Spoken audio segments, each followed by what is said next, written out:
근로기준법에서는 보장하고 있는 내용을 미준수하시게 되면 가벼우면 과태료, 무거우면 벌금을 물게 됩니다. 과태료는 형벌적 성격이 없는 법령이나 행정규칙 등을 위반했을 때 부과되는 것이고요. 벌금은 형법상 가장 낮은 처벌로서 형벌적 성격을 가지고 있어서 벌금을 부과받으시면 전과 기록이 남게 됩니다. 그럼 대표님께서 전과자가 되시는 건가요? 네, 그렇죠. 사업주께서는 사업만 열심히 하셨는데 생각지도 못하게 이 전과 기록이 남을 수 있습니다.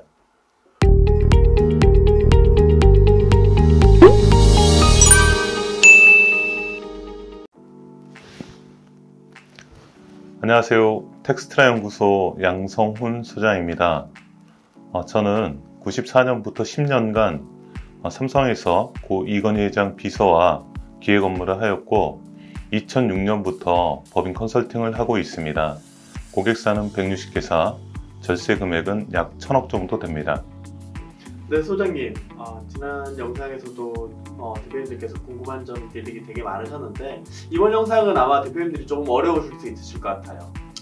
네, 맞습니다. 오늘은 어떤 영상 준비하셨나요? 노무 관련해서 사업을 시작하시고 한 10년 이내에 있는 법인들은 대부분 노무 관련해서 어려움을 많이 겪으실 거예요. 그 중에서도 근로감독관이 나와서 직접적으로 점검하는 근로감독관 기본 점검 사항에 대해서 오늘 살펴보는 시간이 되겠습니다.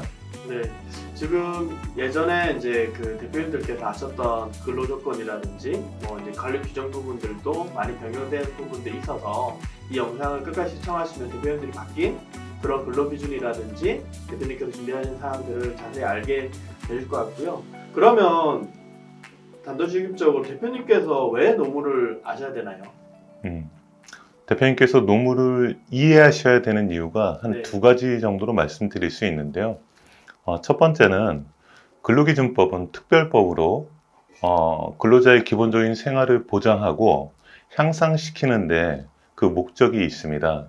이 반해서 사업주는 해당 법으로 보호를 받는 게 제한적이고 그러다 보니까 직원들을 고용하거나 해고하실 때 주의하셔야 되고 특히 법령에서 보장하고 있는 근로자의 권리를 이해하셔야 됩니다.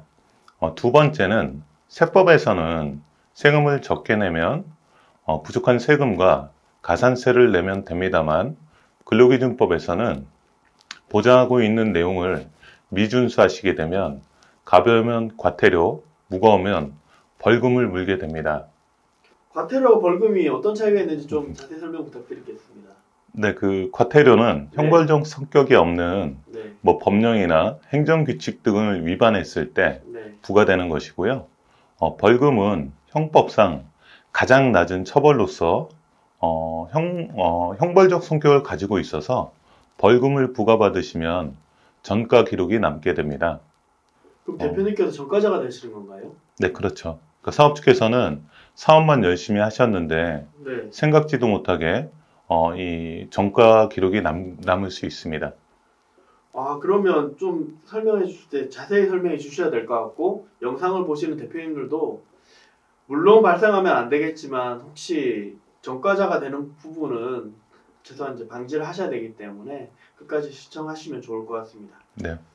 그러면 노동과 아까 이야기한 것처럼 이제 형벌적 성격이 있다고 한 법령과 관련이 있을 것 같은데 근로기준법 말고 또 혹시 어떤 다른 법령이 있는 건가요? 대표적인 노동법으로 근로기준법, 근로자 퇴직급여 보장법, 고용보험법, 산업안전보건법 등등 약 20여 가지가 있고요. 노동법만의 특징적인 요소가 좀 있습니다. 뭐냐면 대부분의 노동법은 근로자를 위주로 작성되었습니다만 반대급부로 사용자 측면도 함께 고려하는 측면이 있습니다. 쉽게 말씀드리면 평균임금은 근로자를 위한 임금이라면 통상임금은 사용자를 위한 임금입니다.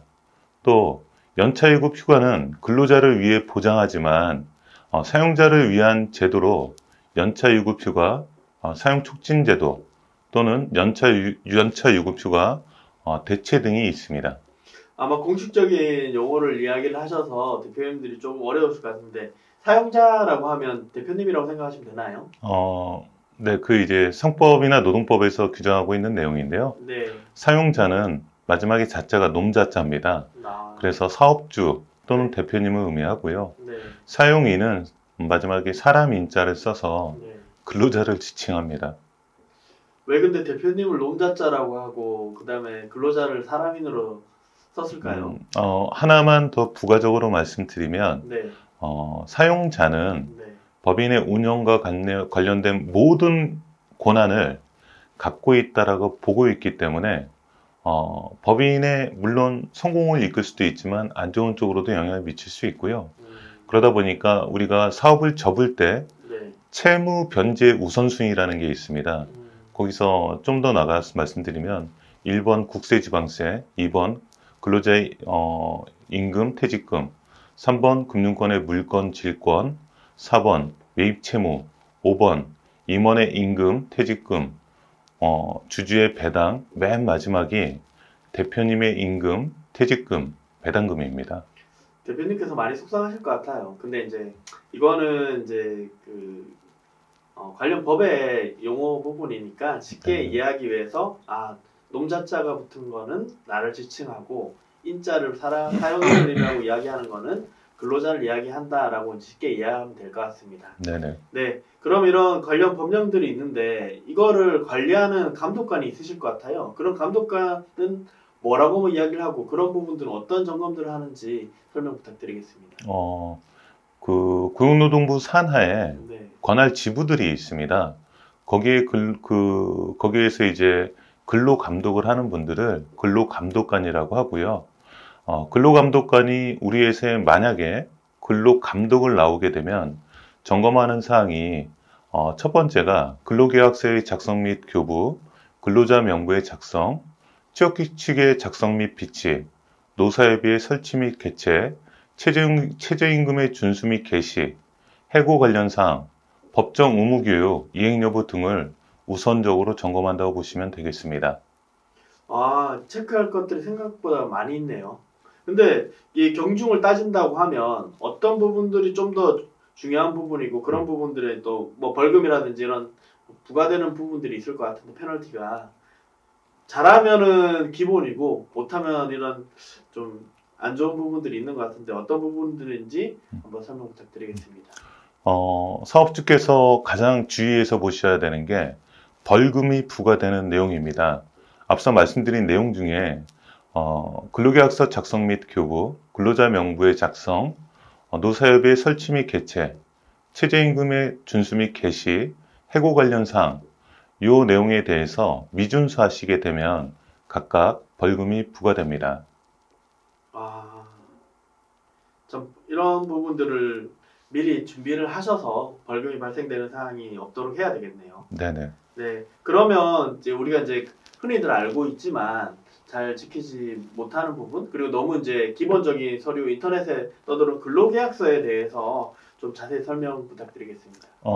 근로계약서는 임금, 소정근로시간, 주휴일, 연차유급휴가, 그 밖에 대통령령으로 정하는 근로조건 등을 명시해야 되고요. 그 중에서도 앞서 말씀드린 임금의 구성 항목, 계산 방법, 지급 방법, 소정근로시간, 주휴일, 연차휴가 등에 대한 내용은 서면으로 명시하고 근로자에게 교부할 의무가 있습니다. 제 경험상 가장 좋은 이 근로계약서 관리하는 방법은 근로계약서에서 임금 관련한 부분을 별도로 떼내서 연봉계약서로 분리하고 근로계약서와 연봉계약서를 같이 작성하는 겁니다. 직원을 채용했을 때 근로계약서와 연봉계약서, 근로자 명부를 작성하고 그 다음에부터는 연봉계약서만 작성해 가시는 게 가장 효과적이라고 판단됩니다. 말씀드린 김에 좀 더 설명드리면 근로자 명부 외에도 근로기준법 시행규칙 별표에 보시면 각종 노무서식이 있으시니까 대표님들께서 활용하시면 좋겠습니다. 네네. 다시 그 위치는 제가 댓글란에 정확히 기재할 수 있도록 하겠습니다. 근데 제가 이야기를 들어보니까 제가 기억이 나는 게 저도 중소기업하고 대기업에 근무했을 때를 생각해보면 중소기업은 입사했을 때 한 번 밖에 계약서를 쓰지는 않았던 것 같아요. 근데 네. 이게 사실은 매년 연봉 계약서를 써야 되는 거죠. 맞습니다. 그리고 또 이제 분리하지 않았을 경우에는 근로계약서가 통합으로서 매년을 써야 되는 거죠. 맞습니다. 네, 그래 대기업에서 근무할 때는 아마 그랬던 것 같아요. 연봉계약서만 따로 썼고 근로계약서와 연봉계약서가 따로 있었던 것 같아요. 네네. 아, 이야기를 해주시니까 왜 그렇게 해야 되는지 알겠고, 그다음에 대표님께서 근로계약서를 매번 그 안에 포함시키는 것보다는 근로계약서는 한 번으로 계약을 하고 바뀌었을 때 그 근로계약서만 전체적으로 다시 하는 것들이 좀 더 유리하겠네요. 왜냐하면 그때마다 연봉계약서를 다시 또 재협의해야 될 불리한 경우가 또 생길 수 있을 것 같으니까 네, 그 부분은 좀 유의하시면 좋을 것 같습니다. 방금 이야기해 주시는 이제 그런 규정들이 모든 기업에 다 적용되는 건가요? 근로기준법은 네. 116개 조문과 부칙으로 구성되어 있고요. 상시근로자 5인 이상 사업장에 모두 적용됩니다. 상시근로자 5인 미만 사업장은 법적 테두리에서 벗어나 있어 여러 불이익이 존재합니다. 대표적으로 법정 수당 지급 의무가 없습니다. 이는 연차 유급휴가, 연장, 야간, 휴일근로와 관련한 가산수당을 의미합니다. 두 번째는 해고 예고는 적용되나 부당해고 규정은 적용되지 않습니다. 셋째, 취업규칙 신고 의무가 없고 넷째, 퇴직금 관련하여 2010년 12월 1일부터 2012년 12월 31일까지 발생분은 50%를 2013년 1월 1일 이후 발생한 퇴직금은 100% 지급 의무가 있습니다. 그 5인 미만 사업장 대표님들 같은 경우에는 사실 이제 직원들 관리 목적으로 그 법령이 아니라 이제 같이 그 상생하기 위한 혜택인 거지 이거는 규정은 아니네요 사실은. 5인 미만 사업장은 네. 사업주께서 그러니까 제도를 네. 악용한다라고 보셔야 되고요. 네. 거기 근로하시는 근로자분들은 굉장히 힘들다라고 이해하시면 됩니다. 물론 근데 저도 이제 그런 여러 이제 대표님들을 봤는데 5인 미만 사업장이라고 하더라도 이야기한 것처럼 그 이상의 혜택을 줘야지 직원들이 같이 근무할 수가 있잖아요. 물론 예, 그렇죠.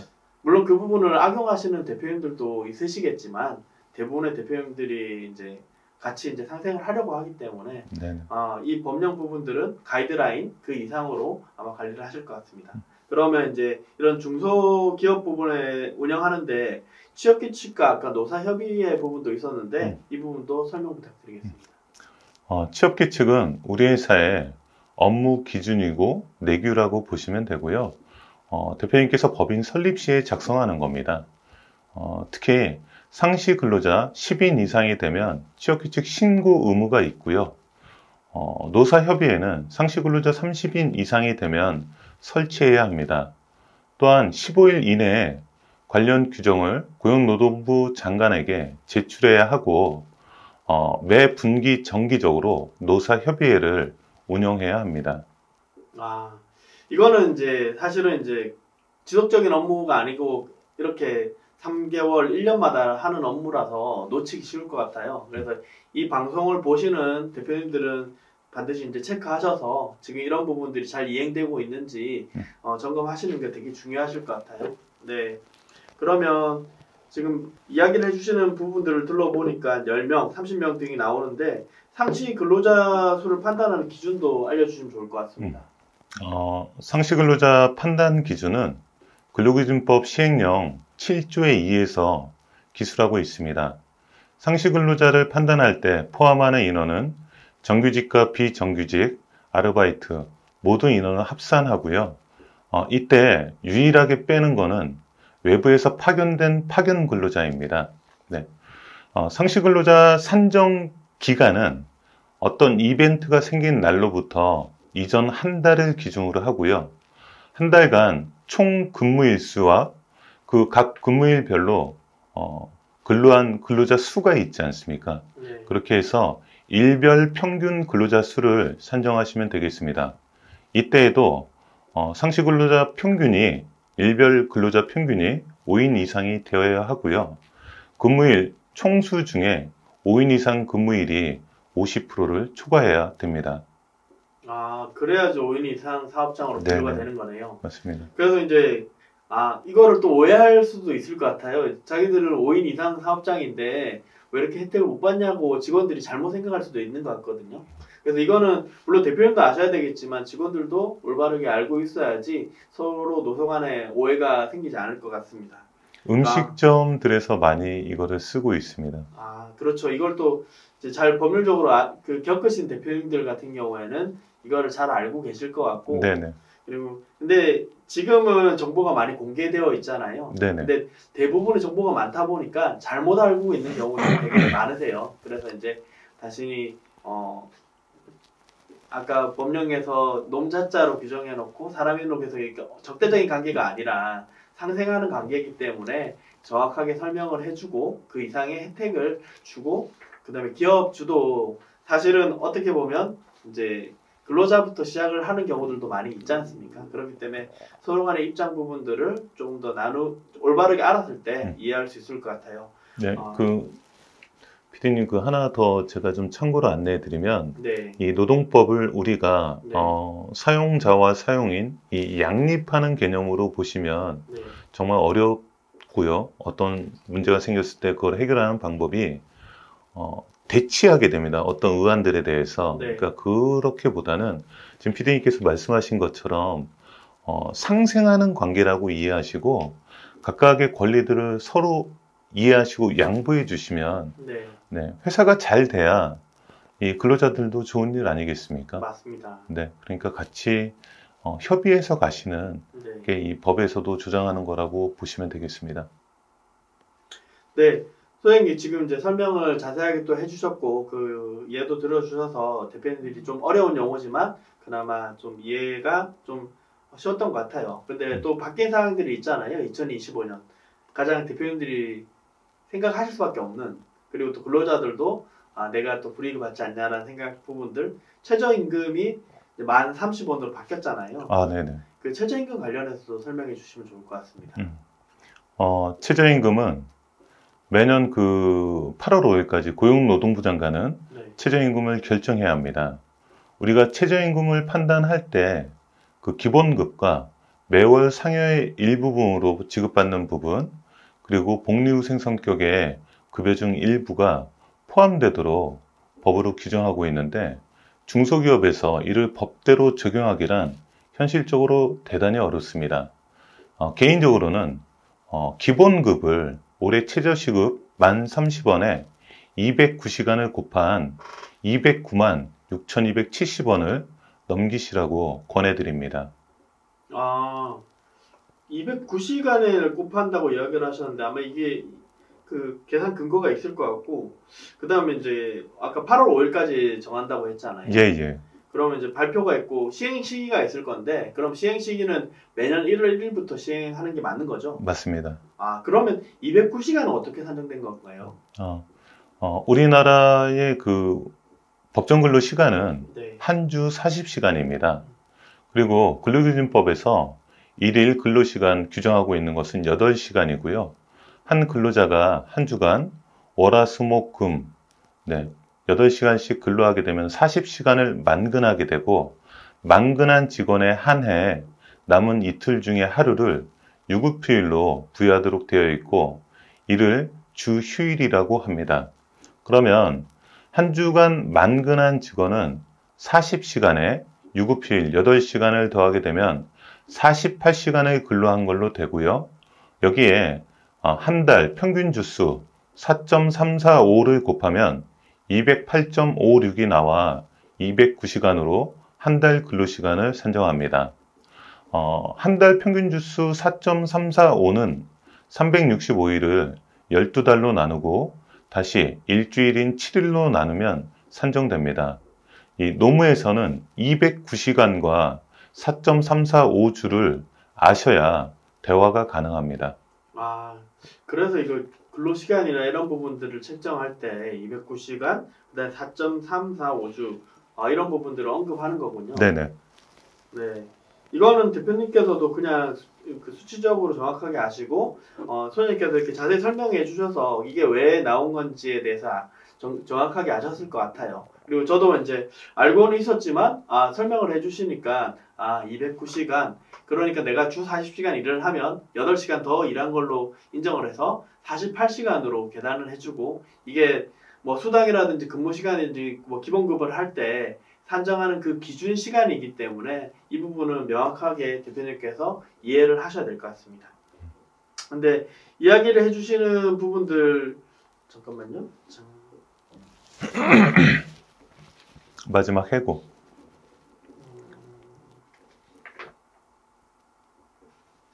거의 다 왔어요. 네네.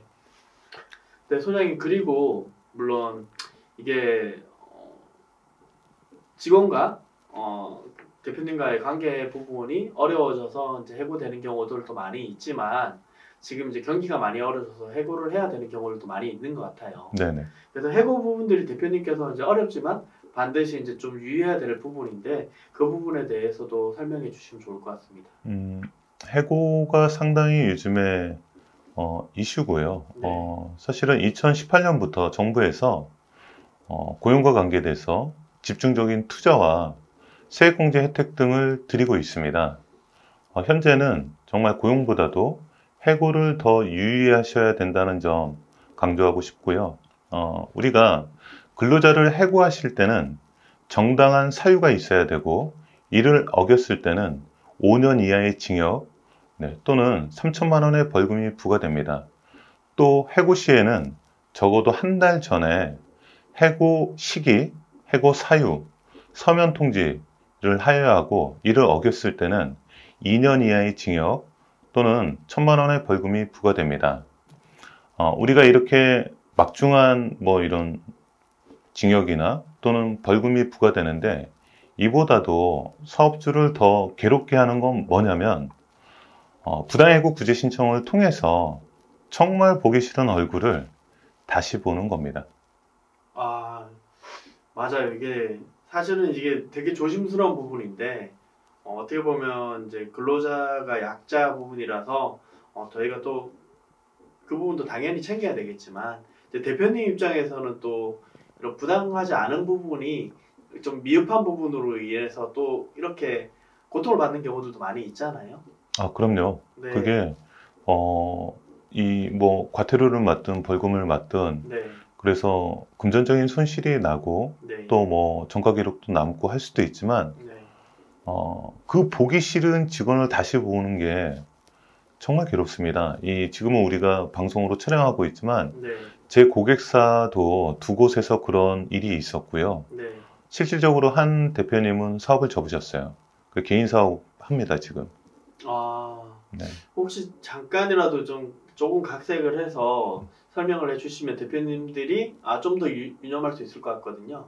그거죠. 뭐냐면 이 직원한테 일을 시키는데 네. 제때 일을 안 하는 거죠. 네. 그리고 뭐 영업도 어디 좀 갔다 와라 그러면 네. 뭐 영업 들려야 되는 장소가 한 3곳이 있다 그러면 한 곳이나 2곳만 들리고 개인 일 보는 겁니다. 네, 그렇게 되니까 대표님이 맨 처음에 좋은 얘기로 많이 해줬죠. 네. 그리고 사무실에 있어도 일하는 거 보면 다 아시잖아요. 네, 이 친구가 열심히 하는 친구인지 아닌지. 네. 그래서 몇 번을 구두 경고를 주셨는데 네. 그게 안 고쳐진 거죠. 네. 이 직원이. 네. 그러다 보니까 뭐 안 좋은 얘기도 여러 번 걸쳐서 하고 경고를 계속 했음에도 불구하고 그 직원이 안 고쳐졌고 경력직으로 또 뽑은 사람이었어요. 네, 차장급으로. 네. 그러니까 회사에는 굉장한 노스가 발생하는 거죠. 대표님이랑 말하고 나서 밖에 나가면 대표님 관련해서 안 좋은 얘기를 또 다른 직원들한테 하고. 네, 그래서 이분이 참다. 그러니까 대표님께 제가 여러 번 말씀드렸었는데 그냥 뭐 묻어가면 되지 계속 그러시다가 네. 어느 날 폭발하신 거예요. 거래처에서 안 좋은 얘기 듣고 그러니까 너 뭐 어쩌고저쩌고 하면서 이제 좀 안 좋은 얘기를 하신 거죠. 좀 막말을. 네. 그러니까 그러면서 나가! 그렇게 됐는데 네. 그 직원이 네. 한 2달 반 만에 부당해고 구제 신청으로 들어왔거든요. 네. 네. 그러면서 이제 사업을 그만하는 게 낫겠다. 네. 제 때문에 이 혈압이 올라가서 실제로 혈압약 드시고 계셨거든요. 돌아가시기 직전까지 갔었어요. 네, 그러니까 접으시더라고요. 이게 사실은 이제 물론 근로자 부분에 대해서 물론 억울한 부분들도 당연히 있으시겠지만 저희가 이제 이 시간에는 대표님이 유념하셔야 될 사항들 부분이기 때문에 영상을 보시는 혹여 이제 직원분들은 오해를 없으시기 바라고요. 다만 이제 대표님들이 이제 이렇게 정당하게 하는데도 불구하고 이런 불이익을 받는 경우가 많아서 대표님들이 이 부분을 유념하셔야 될 것 같고, 오히려 냉정하게 해고를 하는 경우에는 냉정하게 정확한 서류와 그런 근거에 의해서 진행을 하셔야 되고, 반드시 전문가의 상담을 이해해야지 대표님께서 추가적으로 또 난감해하는 일이 없으실 것 같아요. 그러니까 그 사례가 제가 대표님께 말씀드렸던 게 뭐냐면, 네. 대표님 그 건이 있을 때마다 심할수를 한 2차례나 3차례를 받으시고, 네. 그 다음에도 뭐 이 시정이 안 되면 네. 뭐 인사위원회를 여시든 네. 팀장급과 대표님, 그 다음에 해당 직원을 부르셔서 네. 소명할 기회를 주시고 네. 해당 의사록을 작성하시고 거기서 네. 징계 절차를 따라서 감봉을 하셔라. 네. 그리고 한 달이든 석 달이든 해서 감봉을 한 다음에도 시정이 안 되면 네. 정직을 시키면서 급여를 주지 마십시오라고 했었거든요. 네. 근데 이분이 되게 좋은 분이에요, 대표님이. 그러니까 뭐 그렇게까지 하냐 그러다가 네. 나중에 뒤통수 맞은 거죠. 네. 그러니까 할 수 있는 방법은 있는데 대표님들께서 직원을 워낙 믿고 또 본인 성향상 그렇게 법대로 하는 걸 이렇게 좋아하지 않는 분들이 있습니다, 실질적으로. 네. 네. 근데 그걸 악용하는 거죠, 직원들이. 근데 실질적으로 제가 이제 기업에 근무를 할 때 느꼈던 부분들은 이제 제조업 대표님들이나 그다음에 영업에 출신 대표님들 같은 경우에는 관리 업무 부분은 좋은 게 좋은 거다라고 해서 넘어가는 경우들이 되게 많이 있어요. 네네. 근데 아마 이 부분을 지금은 법이 많이 강화되고 실제적으로 범죄자가 될 수 있는 상황이기 때문에 이건 유념하셔서 반드시 적용해야 될 상황인 것 같아요. 네네. 네. 그리고 이게 복잡한 상황이 아니라 안 해보셨던 상황이기 때문에 반드시 전문가 상담을 득해서 그 부분에 대해서 저희 연구소에서 그런 시뮬레이션이라든지 준비할 체크리스트, 그리고 그 분기마다 어떤 부분들을 하셔야 되는지, 거기 대표님께서 워낙 영업이나 일에 바쁘시잖아요. 예. 그런 부분에서 저희가 자세하게 상담을 드리기 때문에 사실 대표님께서 이런 부분들에 신경을 쓰시기 어렵다라고 하면 반드시 상담 신청해 주시는 게 좋을 것 같고요. 그러지 않는다고 하더라도 이 영상에서 소장님께서 자세히 설명해 주신 사항들만 유념해서 지킨다고 하더라도 좀 난감한 사항들은 줄일 수 있을 것 같습니다. 네. 네, 소장님 그러면 오늘 근로감독관 그리고 또 뭐 이제 근로계약서라든지 그다음에 해고 시 유의사항 부분들 설명해 주셨는데 마지막으로 대표님께 당부의 말씀 부탁드리겠습니다. 지금 뭐 사례를 말씀드렸으니까 부당해고 구제 신청에 대한 얘기까지 네. 오늘 말씀드리면 될 것 같습니다. 네. 부당해고 구제 신청은 부당해고가 있었던 날부터 3개월 안에 관할 노동사무소에서 관할 노동위원회에서 판단을 받아서 이제 진행하는 거고요. 만약에 부당해고로 규정이 되면 그 간에 근로자는 물론 해고되고 나서 근로를 안 했지만 그 기간 동안 근로를 했다고 가정해서 그러면 지급해야 되는 임금을 추가적으로 대표님은 지급하셔야 됩니다.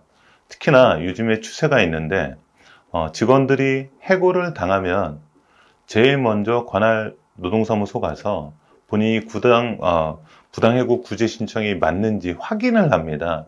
그래서 부당해고가 맞다라고 판단을 받으면 해고 후에 한 달에서 2달 정도를 여행을 갔다 와서 마지막 3개월 차에 관할 노동위원회 가서 자기는 부당해고 당했다라고 이의 신청하는 겁니다. 선생님 지금 이야기해 주시다가 제가 유튜브에서 제가 약간 영상을 본 것 같은데 대표님께서 화가 나서 너 나가라고 이야기를 하셨다고 하더라고요. 네네. 그리고 나서 그 직원이 나가고 1년 뒤에 와서 1년치 월급을 달라고 했다라고 했는데 그런 부분의 내용이 맞는 건가요? 틀립니다. 그거는 맞지 않고요. 네. 만약에 너 나가라고 해서 네. 그게 부당해고라면 네. 부당해고가 있었던 날부터 3개월 안에 네. 구제 신청을 해야 됩니다. 네, 구제 신청을 했을 때 그게 부당해고로 판정받으면 네. 네, 그 날까지 네. 근무를 한 걸로 가정하고 거기에 따른 임금을 지급하는 거고요. 네. 해고가 있었던 날부터 3개월이 지나면 부당해고 구제 신청이 받아들여지지 않습니다. 그럼 영상은 잘못된 부분이고 네네. 직원들도 그런 부분은 이제 오해하지 마시고 진행을 하셔야 될 것 같고 원만하게 해결하는 게 첫 번째 부분이고 우리가 이제 법률적으로 이야기하는 부분들은 서로 그런 부분에 대해서 힘을 빼지 않고 규정대로 진행하는 부분들도 기업을 운영하는 데 꼭 필요하기 때문에 설명을 드렸던 것 같아요. 네네. 네, 소장님 그러면 저희가 만약에 이제 우리 예화를 드렸지만 또 대표님들이 혹시 궁금해하실 것 같아서 그러면 얘 나가 했는데 갑자기 사라지고 내가 뭐 서면 통보나 이런 것들 안 했는데 이제 안 나오는 줄 알았다라고 했을 때 바로 좀 조치해야 되는 사항들이 있으실 것 같아요. 그래서 아까도 서면에다 이야기해 줬는데 그걸 다시 한번 설명 부탁드리겠습니다. 말씀드린 대로입니다. 네. 너 나가 하고 네. 그다음에 뭐 특별한 해고 통지나 그런 게 없었다라고 하면 네. 100% 부당해고 구제 신청이 가능하고요. 네. 우리가 근로자를 해고하려면 네. 최소한 한 달 이전에 네. 근로자에게 서면으로 해고 시기와 사유를 통지하셔야 됩니다. 네, 그리고 그 해고하기까지 아까 말씀드린 대로 어떤 심할서라든지 감봉이라든지 정직이라든지 그 단계를 체계적으로 밟으셔서 네. 진행하셔야지만 회사에 이런 득이 안 되는 직원이겠죠. 그러니까 네. 해고하실 텐데 그런 직원들을 해고하는데 문제가 발생하지 않습니다. 네, 맞습니다. 기업은 지금 생존을 위해서 가장 신경을 써야 되고 사실 물론 직원 부분들이 로트가 생길 때 뭐 다른 부분들도 있겠지만 법률적으로 문제가 생기지 않도록 네네. 미리 준비하시는 것들이 가장 중요하실 것 같습니다. 네, 영상을 찍어주신 소장님 감사합니다. 감사합니다. 저희 채널 구독과 좋아요도 꼭 눌러주십시오. 더 좋은 영상을 만드는데 많은 힘이 됩니다.